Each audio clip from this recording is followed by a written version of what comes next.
தந்தை சொல் கேள் நண்பா, தந்தை சொல் கேள் நண்பா, வழிகாட்டியாய் உன் தந்தை இருக்க ஏன் தடுமாறுகிறாய், தடம் மாறுகிறாய். அப்பா என்றாலே வீரம் தானே, நமக்கெல்லாம் முதல் ஹீரோ அப்பா தானே.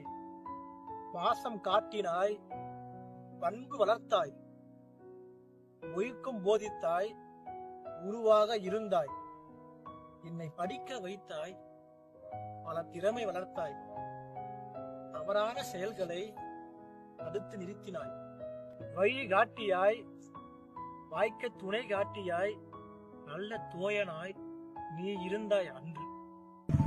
1000 கவலைகள் இருந்தாலும் அப்பா உன் முகம் கண்டால் அத்தனையும் கரைந்துவிடும், கவலையெல்லாம் மறைந்துவிடும். அப்பா உன்னை காண அலைந்து அலைந்து தேடி விட்டேன், கண்ணீர் விட்டு கதறி விட்டேன். அப்பா நீ இல்லாமல் நாட்கள் நகர்கிறது, நானும் வாடுகிறேன் உன் நினைவுகளோடு.